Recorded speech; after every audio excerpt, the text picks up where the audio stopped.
गिबियावनो खुलुमबाय आरो जोंनि दोनस्रि फुंखा इउटुब चेनेलाव नोंथांमोन बयखौबो फिन खनसेबाव बरायनानै लागायनाय जाबाय।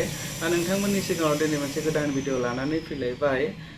दायो बैसागो बोथोर जाहां जादों नालाय लोगोफोर, जेरावबो बैसागो एलबाम बानायनाय मिउजिक भिडिअ बानायनाय सोलिगासिनो दङ। दा जोंनि खाथियावबो सासे फंबाया बैसागोनि मोनसे एलबाम बानायगासिनो दङ। आं दा बेखौनो दसे सम माने नायनानै फैनो नागिरदों। दा मिउजिक भिडिअ एलबाम बानायनाया माबायदि जादों, सोर केमेरामेन, करियोग्राफारा सोर, आरो लोगोसे मेकआपमेना सोर, एक्टरा सोर, आं बेखौ आं नायनायजोंनो लोगोसे नोंथांमोननो एसे एसे देखायनो नाजागोन। स' लोगोफोर नायलांबाय थादो।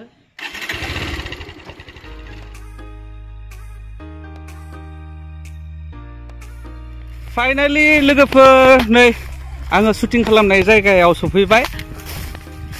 एकदम केमेरामेना नै मिस्टार JDX। एकदम नोंसिनि जायगायाव मोनफैबाय आङो। दाखालिबो नोंसिनि जायगायाव दिनैबो नोंसिनि जायगायाव। आंथ' केमेरामेनखौ बिथांखौ होननानै सानथाराखैमोन। ओमफ्राय नै दासो माने नुनानै माने आसरित आरो सारप्राइज। बैसागु शुटिं सोलिगासिनो फंबायनि। दा बेनो एसे ना मा बुङो, नोंखौ नायनो फैदों। बेखौ नायनो फैदों आं। नैबे आदाखौ लाना फैबाय। मोजां मोजां बरिया। खांख्राइ जों जायालाय खांख्राइ मोनजाया जोंनाव गग्रायानो बेयावनो। होमबालाय आंनो सेरसे हरलाय। दा मोनफाना मोनथारसिगोन आरो। जोंहा शुटिंआव दीपिका ब्रह्म, फेमास ब्लगार,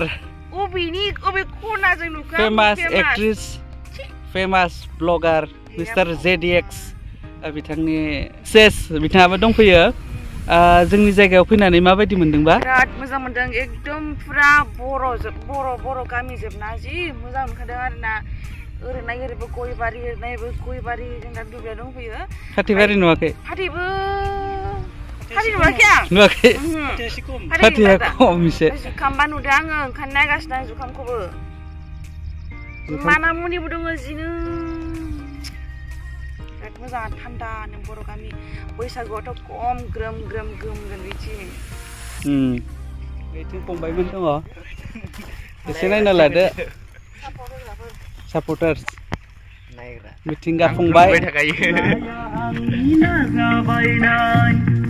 नै जोंहा एथिं करियोग्राफार बड'सा फंबाय दङ।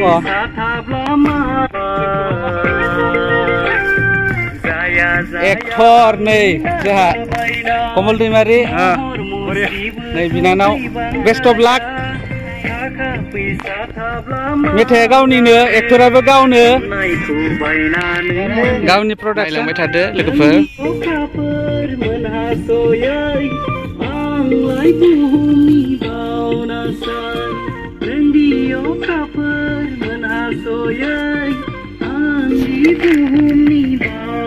बिनानावा जोंहा गोदान एलबाम बानायनो थांगासिनो दङ। दा बयबो नायनानै बिथांमोननि एलबामखौ बयबो सापर्ट खालामना होदो। एक्टरा औ बयबो सापर्ट खालाम लोगोफोर। बिथाङा गावनि चेनेलावनो होगोन। बिथांनि चेनेलखौ आं डिसक्रिपसन लिंकआव होगोन। थाबैनो रिलिज जागोन। माने बिथाङा माने गोदान मोनसे लामायाव आगान होदों। बिथाङा ओरैनो सिगाङाव जोंनि दोनस्रि फुंखा इउटुब चेनेलाव जि एलबामफोर बानायोमोन बेयाव माने सापर्टिं रल हिसाबै दंखायो बिथाङा।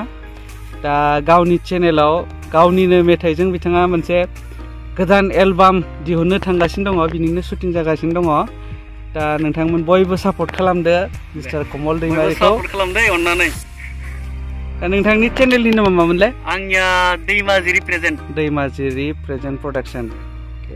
एलबामनि मोसाखावरिफोरखौ जाहोनो थाखाय ओंखाम ओंख्रि संनाया एकदम धुम-धाम सोलिगासिनो दङ। नैथिं बेदर, अमा बेदर ना दाउ बेदर? बयलाराथ' दाउ नङाना? बयलारसो। औ आच्छा दे। नैथिं मोसाखावरिफोरा बिथिंबो दङ। बिसोरनो जाथ'वाखै माने। बयलार जायनि स्वामी। औ स्वामीबो दङ। थाबैनो एलबाम नुनो मोनसिगोन बिसोरनिबो। भिडिअखौ जायफोरा जोबजासिम नायबाय, नायनायनि थाखाय थेंक इउ। आरो भिडिअखौ जोबजासिम नायनानै